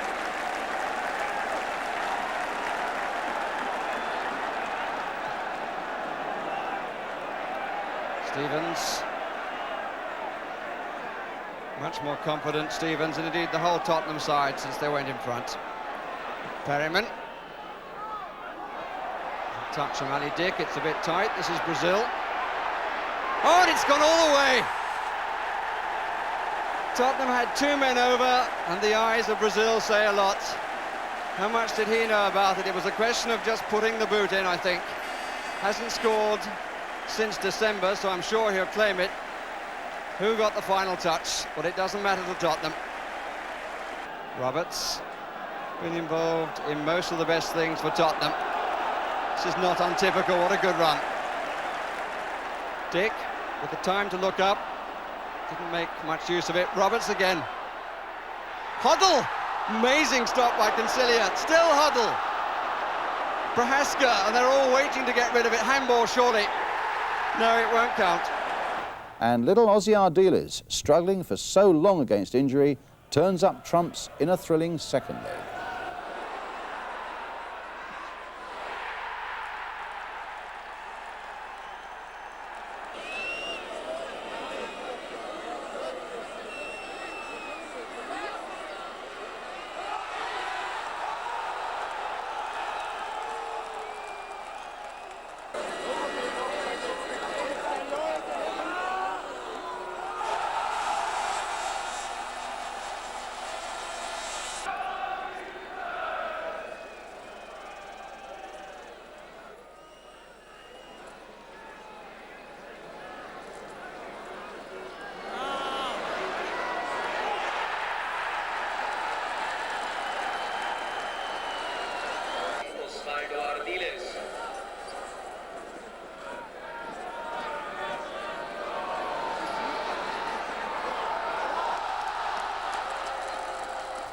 It's not the happiest season for Spurs apart from Europe, and now the players learn that Keith Birkinshaw is leaving at the end of that season.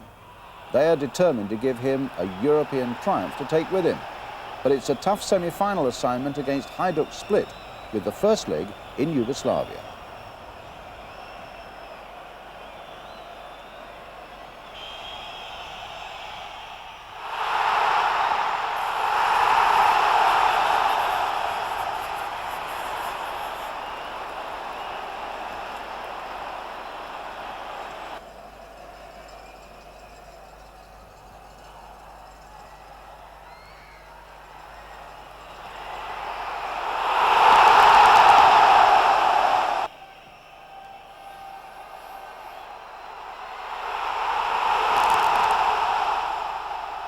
Well, that bizarre penalty means Spurs need a solitary goal at White Hart Lane to reach the final, and Mickey Hazard saw that they got it.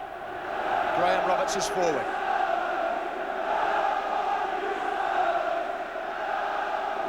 Galvin to take it. Swinging in towards Paul Miller. Peels for handball. Number 4, Ivan Gudeli. Protesting about the decision, but it's been given. Perryman and Hazard, the Tottenham players, round the ball. Miller and Roberts are both forward.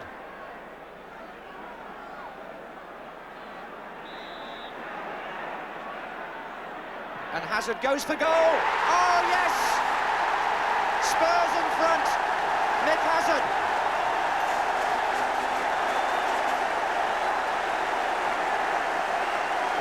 Worked so hard to get him fit, and look how he proved how worthwhile it was, all that treatment. He found the corner of the net from the free kick, and he's gone straight off down the dressing room as though he's got a problem.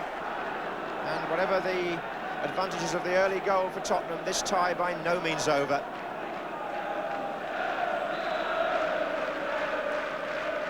And Prakazi hit that. Oh, and Tony Parks, goodness me, and Vujovic on him. And Tottenham with their hearts in their mouths there. And Tony Parks with the ball in his hands at the end, but oh dear me, only just. Prakazi hit it, and Parks lost it. Up against the bar it went, and he grabbed it on its way down, but only just. Thomas. Archibald wants it played long. Falco, and Archibald surely! Simovic saves. Very well from his point of view. Here's Galvin. It's a good cross, and again the goalkeeper. Keith Birkinshaw on the bench knows how close it is now. We're in stoppage time, and there it is in his last season. He sees Spurs go to their 4th cup final in 4 years. It's a final against Anderlecht of Belgium, the first leg in Brussels, and more it's becoming a crusade for Keith Birkinshaw. His reign about to end after 8 honourable years, and now every Spurs fan and player praying that it will end in triumph. Here in Brussels, Spurs set the foundation for that triumph.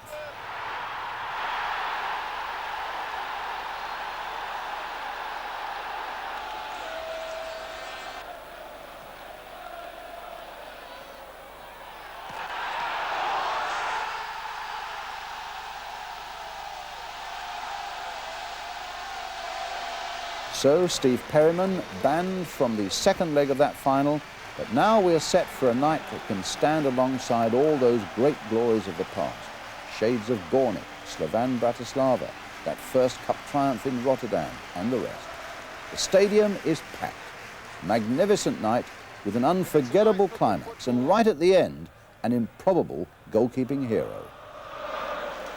Roberts finding Houghton. But Schifo getting back. A foul and a free kick awarded Tottenham's way. Hazard. Galvin. That cross coming in again towards Archibald! Just wide.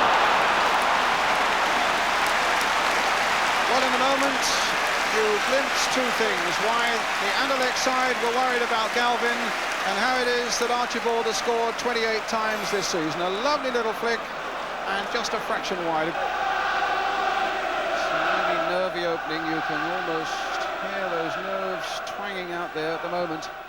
Nobody really wanting to make a mistake. And a chance coming up now, unless Parks can get there. Did well to stop Cherniatinsky. Houghton finds Falco again, but the pass wasn't good enough to allow Galvin to go running on. Hazard.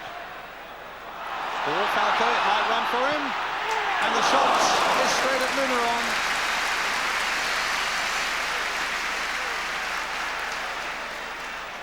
Thomas.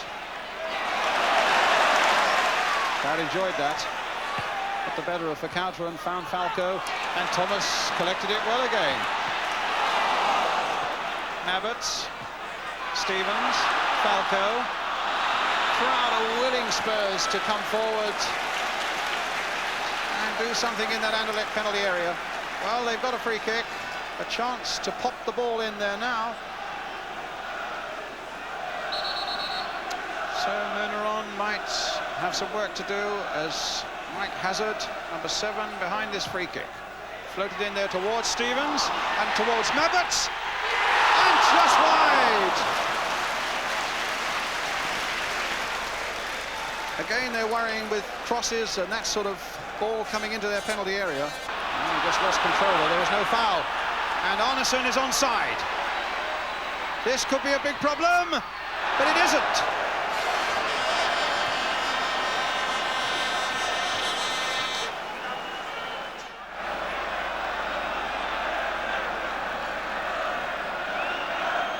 Abbott with that long throw towards Roberts. And Roberts there too, and in the end Muneron gets there. The feet were high, and I think it was Gary Stevens. And a bit of pushing and shoving, and Archibald involved, and Morten Olsen involved, and the referee needs to sort it out. And he'll sort it out with a yellow card to Gary Stevens for the assault on the goalkeeper, presumably in the first place. There he is, Keith Birkinshaw. Ray Clements just beyond him, Muneron. The counter.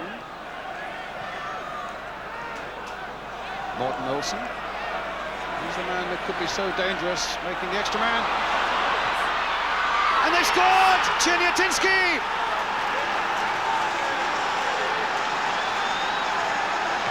What a blow for Tottenham.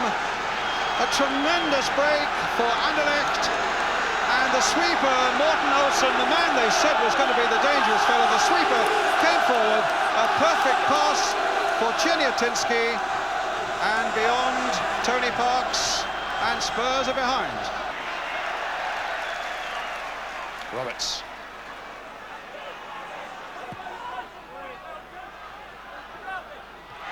Oh, just wide from Galvin. And Ardiles is coming on for Tottenham, and Paul Miller is going off.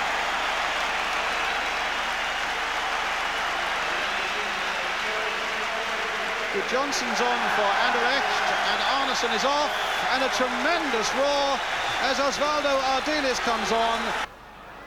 Galvin, Hazard, Falco, or rather Galvin now. Obstruction, free kick.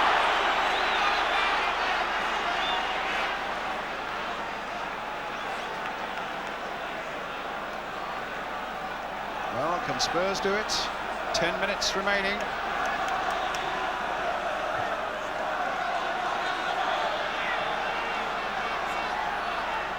Ardiles placing the ball, Hazard behind it. Big men up from the back again. It's going to be little Ozzy Ardiles who takes that free kick, floated there. And the keeper grabbed it at the feet of Roberts when it looked as though Archibald might just get a touch. I think for a moment that may have even fooled the keeper. Stevens. Ardiles. Falco. It might come for Galvin, it'll come for Hazard, and now it'll come for Archibald onside.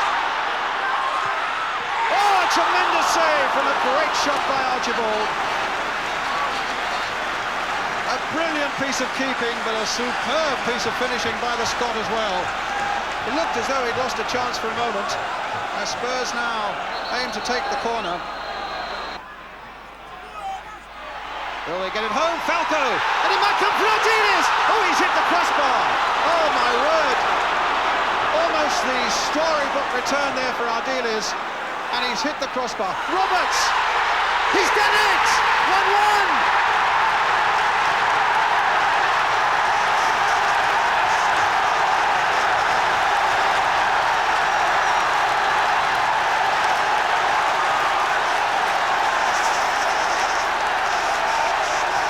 Sight, and what a sound, and Roberts, the captain, has made it 1-1 for Spurs. After Ardiles had hit the crossbar, Anderlecht breathed again and thought they'd got it away. There are only 6 minutes left. Back it comes again, and suddenly, stumbling through with a beautiful touch at the finish, Graham Roberts has made it 1-1. That's the whistle for the end of 90 minutes. And still, we don't know who's going to win this UEFA Cup final. 1-1 on the night, 2-2 on aggregate. Everybody up from the back.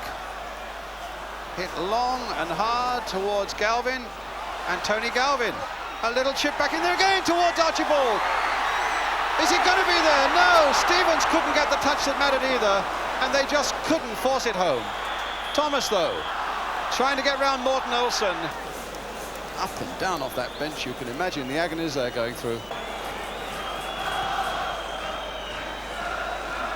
Referee's looking at linesman and at watch. Whistle is in the mouth. That's the end of extra time. And ladies and gentlemen, we now have penalties. Well, Roberts, who has scored once, will now want to give a captain's example. Graham Roberts against Jackie Munaron. And he has scored. So that's great relief for him. Now, forward comes Morten Olsen. Can he beat Parks? Saved it! What a moment, and a moment for him. Now, it's not over yet. It's not over yet. Mark Falco now. What a psychological boost. If he can now put one past Munaron.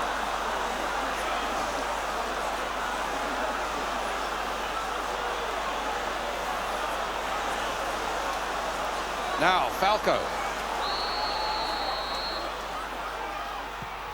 Score! 2-0.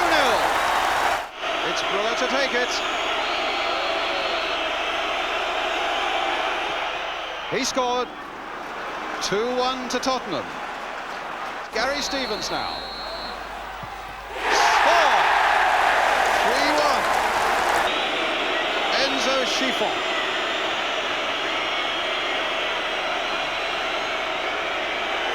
That's how big the goal is, but I tell you, to Schifo, it'll look about half that size, and Parks will look double his size. Now, can he do it? Yes, he can. As cool as you like. 3-2. Now, Archibald against Munaron. What value for money tonight? Dare not miss. And he hasn't. Now, Frankie Verkouteren, the captain of Anderlecht, looking to make it 4-3, and it'll mean, well, let's not worry about what it'll mean for the moment. Let's see whether he can score and whether Parks can save. So, 4-3. And Danny Thomas, if he scores, no! And they're dancing for joy in the Anderlecht camp. And it's 4-3. Maybe Tony Parks will pull off another save. Good Johnson from Iceland is the man taking it. And he saved it! Spurs have won it! Tony Parks is the hero! Fantastic scenes here! And Keith Brackenshaw finishes career at Tottenham with a European trophy. What an unbelievable scene, and what a good sporting moment there for Morten Olsen to congratulate the Spurs manager. Tony Parks with 2 penalty saves. What a moment! A big cup, a beautiful smile, and Spurs have won the UEFA Cup. Peter Shreve is now the manager as Spurs get underway again next season. And that's a tough act for Peter to follow, so long Keith's right-hand man. First, it's a spectacular 9-0 aggregate win, though, against Sporting Braga, Mark Falco the hero in Portugal. But a sterner test now awaits against Bruges in Belgium, the night when Glenn Hoddle is sent off. In Belgium, Bruges are ahead with virtually their first attack. Willy Wellens threading a fine pass-through for Jan Keulemans to score impressively. Keulemans, the key player in the Bruges side that, remember, beat Nottingham Forest in the previous round. Tottenham dictate much of the play, but with 10 minutes remaining, from this free kick, a tackle from Steve Perriman on Marc de Gries earns Bruges a penalty, although Perriman himself claims later the Belgian international simply fell over his foot. The Danish goalkeeper Birger Jensen shows his expertise from the penalty spot for the second Bruges goal. But then a vital away goal that offers Tottenham every hope for the second leg. The scorer Clive Allen, his first in Europe, this after he'd come on as a substitute.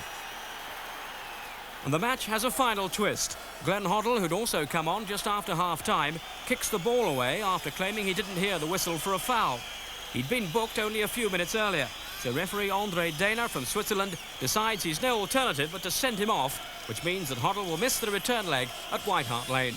Glenn admits to the sheer stupidity of getting sent off there, but Spurs are in great form for the second leg at White Hart Lane. And Jensen lost his grip on that completely. Well, he certainly is an eccentric goalkeeper. On his day, he can be a quite brilliant one too. He seemed to have the shot well covered as Falco turned there outside the area. Here's Hazard, and a goal! Hazard swerving it into the corner.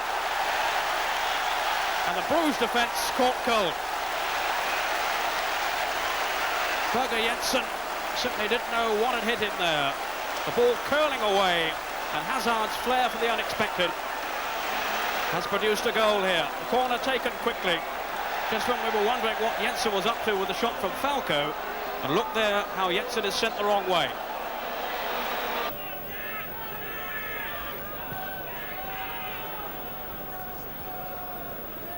Falco, off goes Galvin. Does he have the pace here? He has. Oh, Allen! Jensen lost it, and Clive Allen was there to steer it in. Well, the man is lethal around the 6-yard area. Galvin with the cross, sent away here. Marvellous ball by Falco. And Galvin had the acceleration, but he pulled it back. Jensen couldn't hold it. And how quick Allen was to respond. Just touched on then. Oh, dreadful mistake. Back pass from Verheyen. And how fortunate Bruges were to get away with that. Roberts! Oh. Well, I spoke too soon. Oh, that really was a marvellous goal by Graham Roberts. I doubt if he's ever hit a sweeter shot than that. Well, Verheyen almost put through his own goal. The dreadful back pass.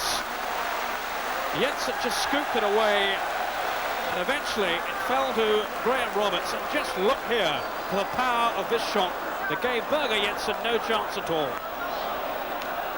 Outclassed trumpeted the headlines as Spurs set about Bohemians of Prague at White Hart Lane in the next round. And Glenn Hoddle, 4 stitches in a head wound, and Graham Roberts come smiling through as Spurs progress after a bruising second leg in Prague that finished 1-1. So it's Real Madrid next. But what a tragic moment for one of Tottenham's greatest heroes over 16 years, Steve Perryman. Hazard. Chris Hughton, who has a knack of contributing useful goals on European nights. Well forward. All the way by Chendo.